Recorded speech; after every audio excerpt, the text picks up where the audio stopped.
Hi everybody, today we are going to make the first of two lined versions of the Logi pouch. This one will be using waterproof canvas on the inside and it will have binding along the zipper ends to finish it off. The next version will be a turned version, but we're going to start off with this one. You will need waterproof canvas, your pattern piece, your fabric. Today I'm also going to show you how to do a woven exterior instead of the vinyl. So your fabric, your interfacing, and then if you like something like foam or fleece to add a little bit more structure. I like to use foam, so I will show you also how I do that. For my interfacing, prefer a medium weight interfacing. You can use an interfacing like SF101 or any of the equivalent type of interfacings, but I find that it's not quite stiff enough for how I like my patch to feel, so I prefer something that's slightly heavier. Another option would be to use 2 layers of SF101. I wouldn't go as heavy as a Decaville, but you could do that if you wanted to. It just might make it a little bit trickier to turn it before we bind it, because we do turn it out of the corners here.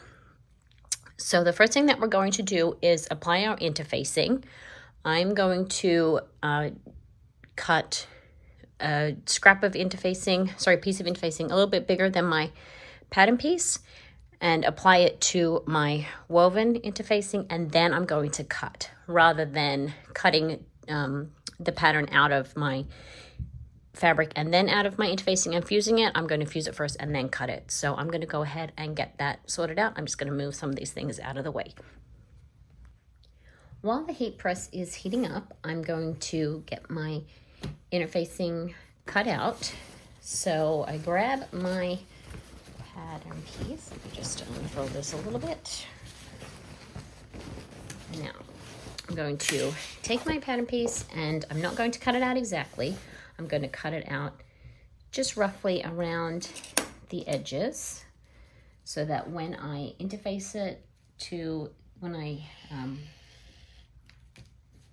adhere it to the fabric, if there's any shrinking, it won't affect my finished pattern piece. So I'm just going to cut roughly around the edges and then a little closer. If you wanted to use a directional piece of cotton, then you would use the half pattern piece like this, and you would do 2 with the line, and you would join the seams the same as we did in the previous video. What we're going to do is take this over to the heat press. I'm going to adhere it to my cotton fabric here. And then once it's cooled down, I'm going to cut out my single exterior piece. And then I am also going to adhere a piece of foam to it. So that's going to go on like this. I'm going to take that over to the heat press and take care of that once it's heated up. Before I do that, I'm also going to cut a piece of foam.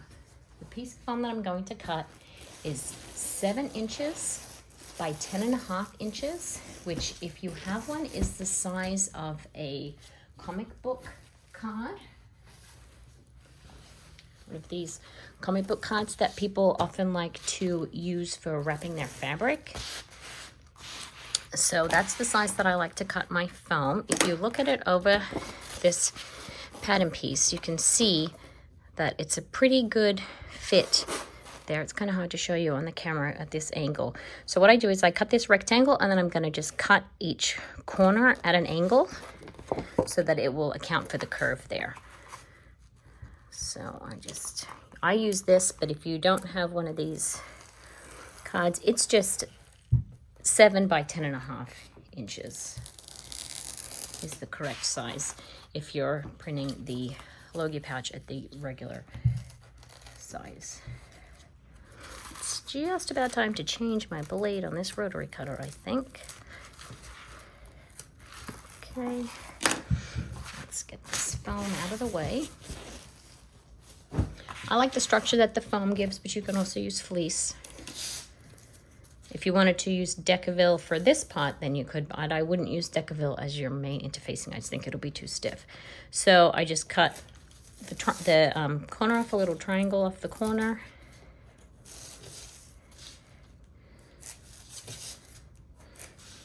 Okay, scraps in the bin. That out of the way. I'm gonna go over to the heat press and I'm gonna adhere this, and then I'll be back to cut out that pattern piece. My fabric is now interfaced, so this time I'm going to be precise in how I'm cutting it to make sure that I'm getting the exact shape of the pattern. But the good thing about this is, if, like I said, if there's any shrinking, you will still get the correct size pattern piece, and then there's not going to be any shifting between your layers.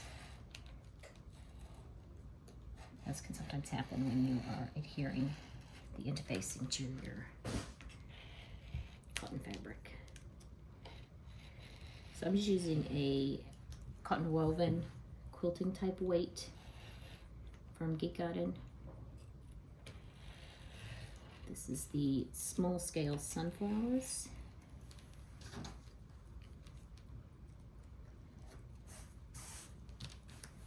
Okay, and then I'm just going to snip into my corners once I've got these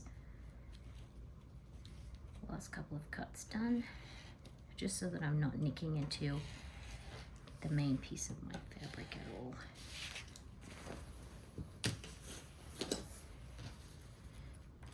What I'm going to do next is center up my foam piece, and then I'm going to take it back over to my heat press. Oops, I just realized I didn't cut the bottom there.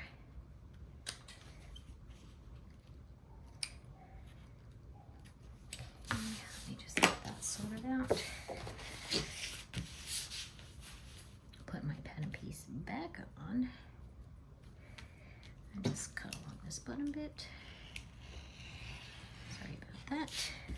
Okay. So my foam piece is going to go in the middle like that.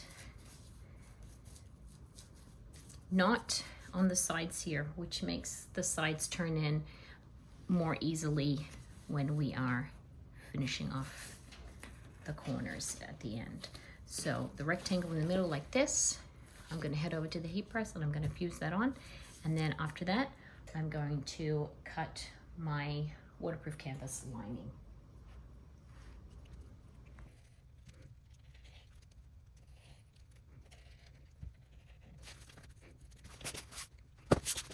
When you are cutting your waterproof canvas piece, you want to keep these offcuts there because those are the bits that you will use for your binding. If you prefer to cut a separate strip, that's fine, you can do that. But if you like to use up every last piece of your fabric, this will be long enough to be able to do your binding. So just make sure that you're getting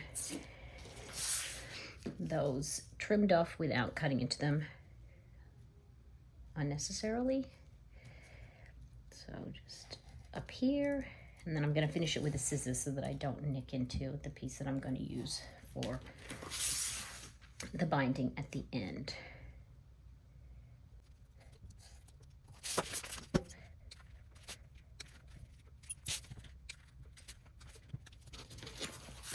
So there is your lining piece. I'm going to just take my ruler and I'm going to do 1 inch wide at the widest point to make the longest binding strip that I can, and try to stay on the grain so that fraying is less. Waterproof canvas is pretty good. It doesn't fray too much, so that's why you can have it with the raw edge, but I find that it frays the least if you cut it as close to the grain as you can. Then what we need to do with these two pieces is fold them in half, so they will be 1/2 inch. You can use an iron on this outside part. It will melt the plasticky side, or you can finger press, use a seam roller. What I like to do is just grab my ruler and just run it down the fold there, and then that just presses it nicely for the purpose of this little piece of binding. If you needed a longer piece of binding, this wouldn't be the best method, but it works well for just this little piece here, which ends up being, as you can see, a little under 3.5 inches. So those will be your 2 pieces of binding, so you can set those aside. You won't need those until the very end. The next thing to do with my lining, as I said, I need to put my tag on, so I'm going to go ahead and I'm going to do that now. Now we have our exterior with the foam interfaced to it, fused to it, our lining with tag applied, our 2 pieces of waterproof canvas for our binding, and then we also need now our zipper because we're going to be installing that. The first thing that we're going to do is mark the center of these pieces. It may be a little tricky to fold the exterior piece with the foam attached. So if you prefer to just mark your center, you can do it that way, or you can take your waterproof canvas lining piece and take your center mark from that. I'm just going to fold it, and then if it ends up with a crease, I can just press it out afterwards. So the same way as we've done on the other ones. Putting a little hook there in the center. And this side too.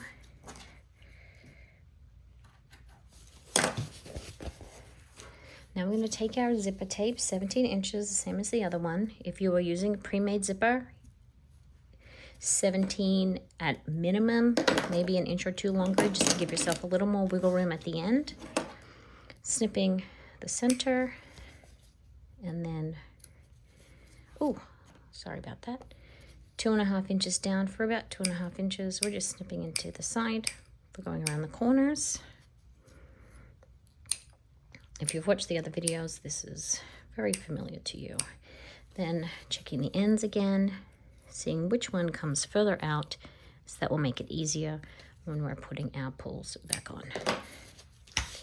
Now we're going to put the double-sided tape on here. I'm going to do the exterior first. Going around.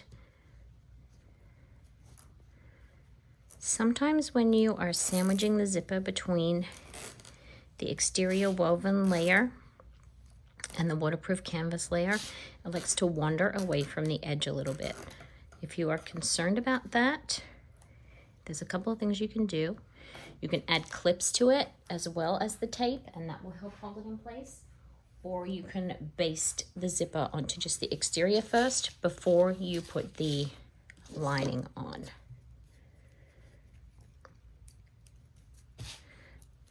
Going back around the other side too. We're also going to do the same thing on the lining piece.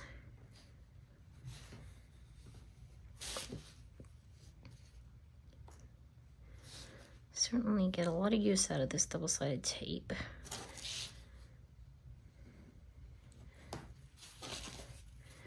And then repeat here on this lining piece.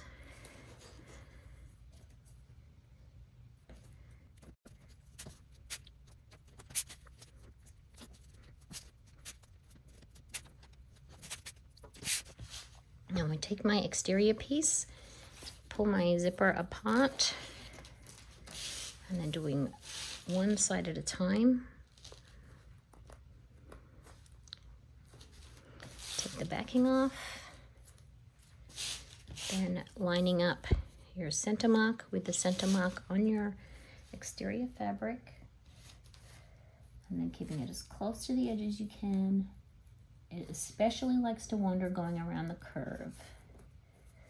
So just keep it nice and close there. Around the other side.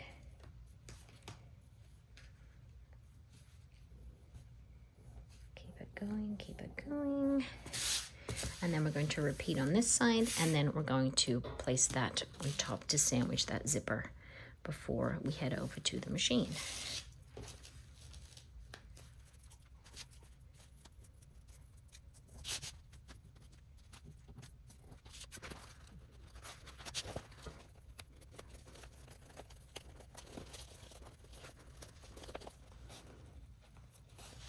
When you are sandwiching your zipper tape, the important things are to make sure that the two center notches are lined up, and then you ease the corners around the zipper and get as close as you can.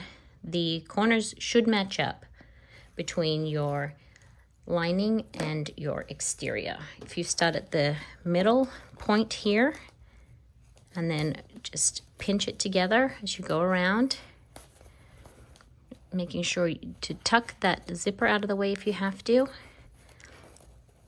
and press it together, and then when you get to the end, they should line up.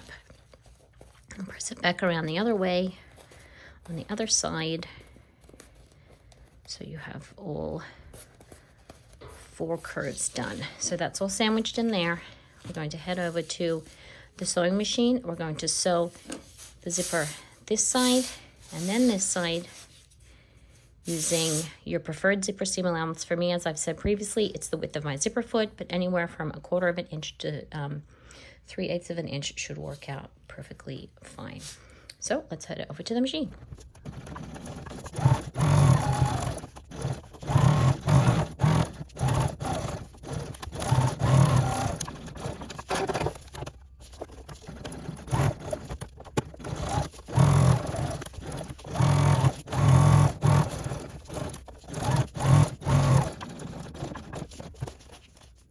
If you've made any of the other versions of the Logi pouch, then you will know that this is the stage where we trim our threads, and then we're going to cut our notches.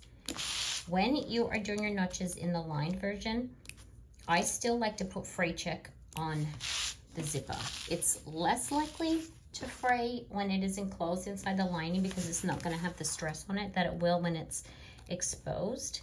But it's such a quick step, and it just provides that added step, that added security, so that you're not worried that your zipper is going to just come out of your bag. Because if it does fray up to the zipper teeth, then your bag's going to fall apart and then your work is all for nothing. So just put your snips in here, cutting through all of the layers, the exterior, the inner facing, the waterproof canvas, the zipper, and then we will put the fray check just in the tips of these little notches here. Just gotta snip them right through. I'm just gonna go around and do all 4 curves.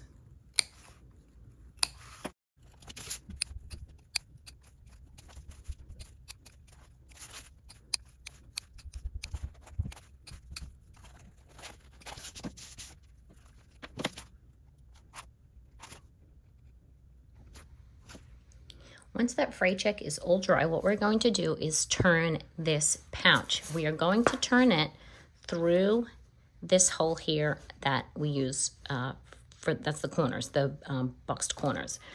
So open it up. It doesn't matter which way you go through. When you turn it, I like to push my thumb into the corners here to get the corners pushed out nicely. You can then take it over to your iron if you want to press that, or do a finger press or seam roll it, just to get those corners to sit out really nicely. So just pushing it out as you go. And we're just going to turn the whole thing through that corner.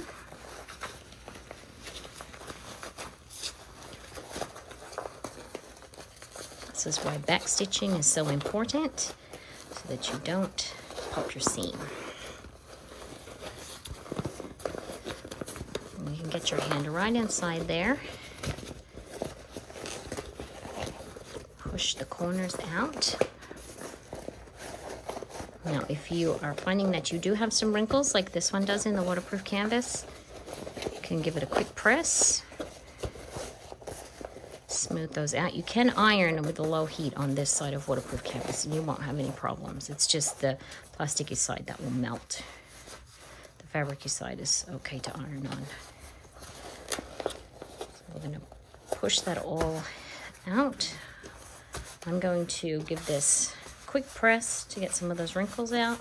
I just like to pull on the zipper to really get it to pull out nicely, so that you've got your nice neat edges there. I'm going to press this side to get the wrinkles out, and then just do a light press around the edge here where we will be top stitching. When we go over to the sewing machine to top stitch, I am going to start top stitching at one corner, and I'm going to go all the way around, including across here, to keep those layers together nicely for when we box it and then bind it. So it's going to be one single go around the whole way. So I'm going to press it first, and I'll meet you over at the machine. Top stitching now around the entire edge. I like to use a 4mm stitch length on my machine. I use my Teflon or regular sewing foot, set my needle in the far left position, and then I like to line up my fabric edge with the edge of my zipper foot here, and that gives me about 1/8 of an inch distance that I can keep going nice and evenly around the entire edge. So as I said previously, we're going to go around the entire outside, including sewing across these bits that we will box for the corners to sew those 2 layers together to keep them nice and neat when it comes time to do our binding.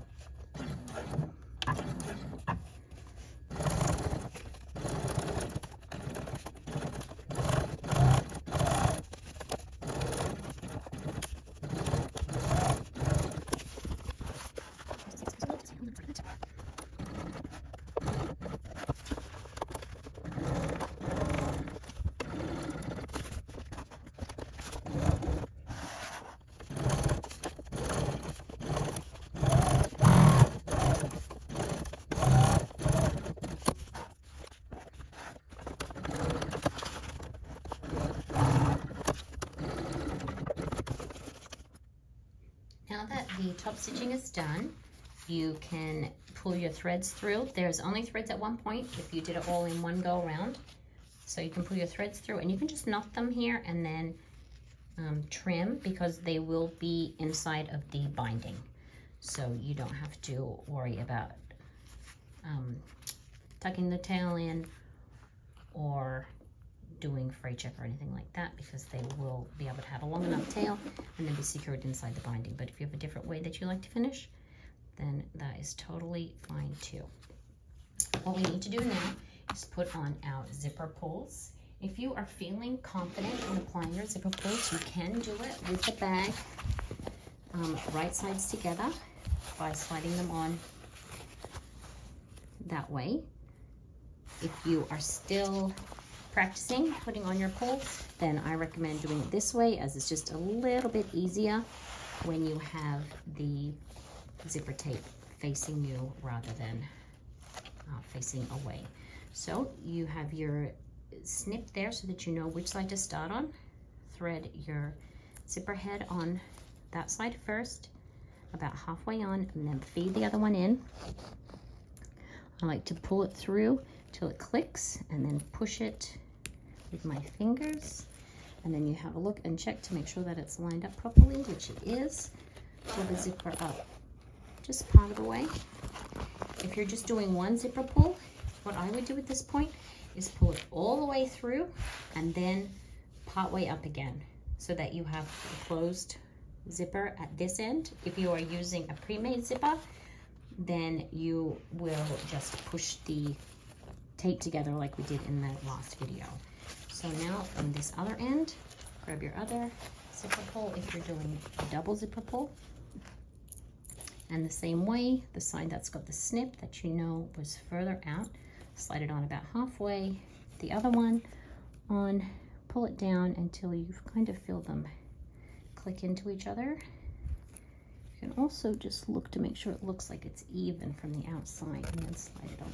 And you can see there that that's even, that one's on the end. Oh, I'm sorry about that.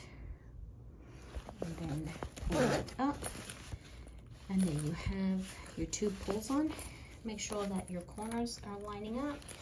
You can also pull your zippers to the middle to make sure that there's no bumps and that they're meeting in the middle where they should. Open it back up. You can pop a clip there, or even sew there if you're concerned that when you turn it back out to put the binding on, that it's going to come off. So you just slide it down a little. This is a fairly big opening, so it shouldn't be too much of a problem, but definitely if you're not super confident getting your pulls on, see how when I turn it, it starts to slide? You can just put a clip there to stop it going all the way off, or a couple of stitches. Turn it through. Now, it's back inside out. Line it up again. Line your corners up. Pull the zipper tape up just about to the corner there. Then we need to mark our center point there. I'm going to do a little snip to make that center. And then again on the other side, you can also peek in here to make sure that the seams there, right here, are lined up. And that will give you just a nice, neat finish when you're done. Snip that there.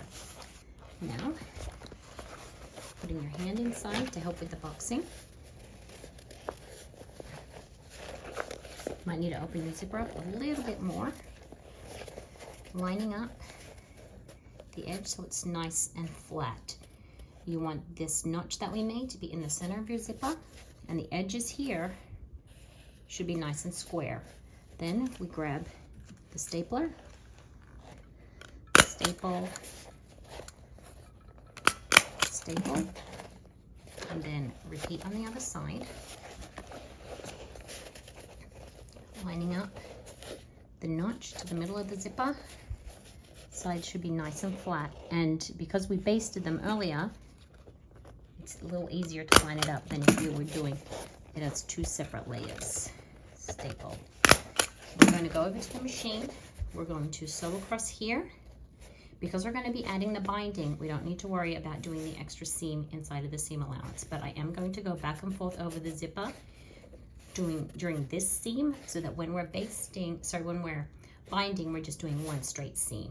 So we're going to do this at just inside of 3/8. So normally I would have you sew it at 3/8, so we're just going to do just slightly inside, but bigger than 1/4. So that's going to be like 3/16, or no, 5/16, sorry, along there. And then when we put the binding on, we'll do that at 3/8. So let's head over to the machine to sew this seam and this seam.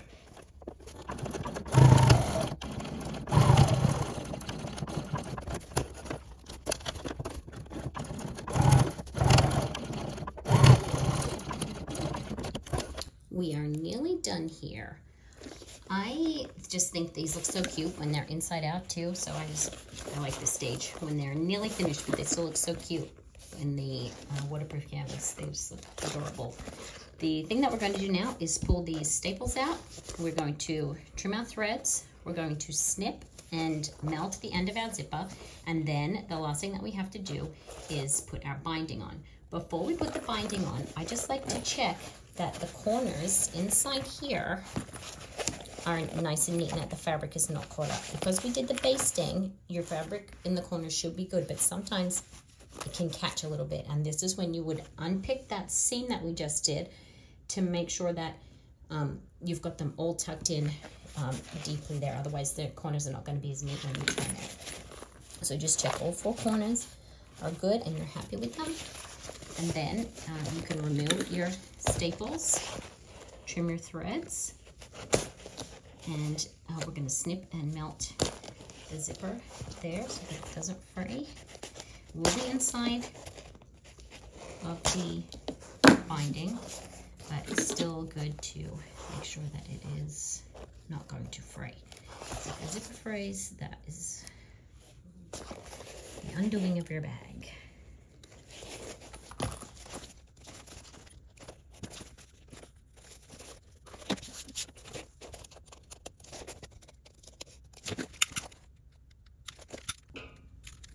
We are so close to being finished. You will see that the pieces of binding that we cut earlier are just the right size to cover here. Now, you won't have any raw edges exposed because this is closed up there.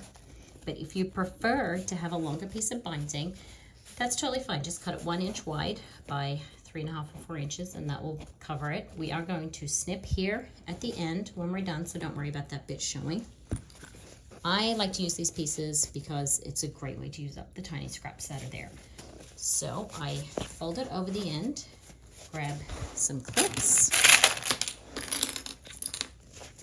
and just clip the middle, the end, both sides.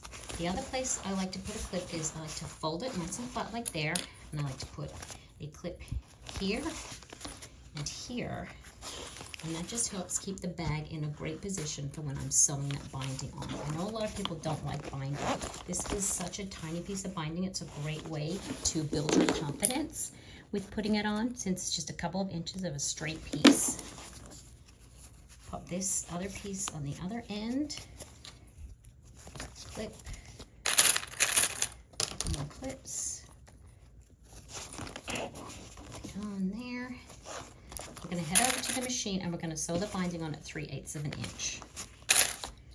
That seam will be just outside of the one that we did to box the corner. So that's just going to cover everything up nicely. So we're going to sew down there, 3/8 of an inch. Down here, 3/8 of an inch. Pull our threads through, finish them off, and then we'll be ready to turn it and we'll be all done.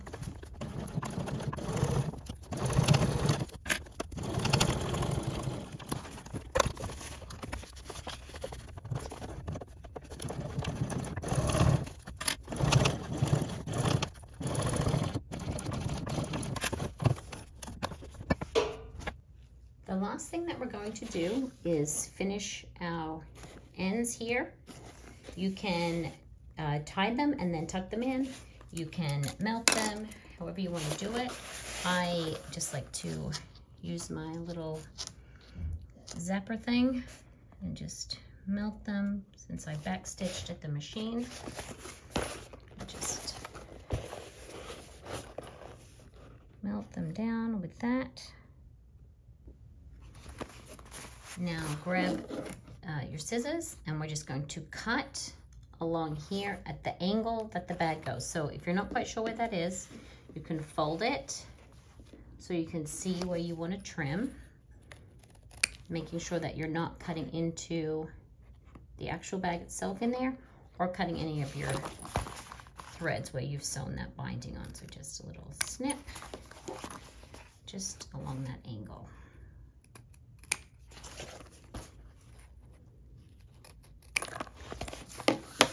And now we can turn the pouch out. As you can see, the inside is all finished up.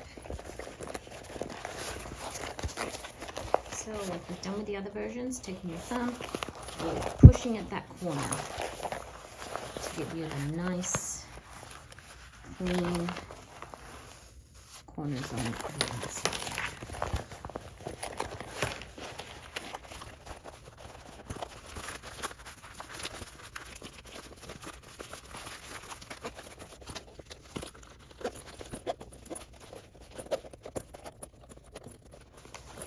And there you have it.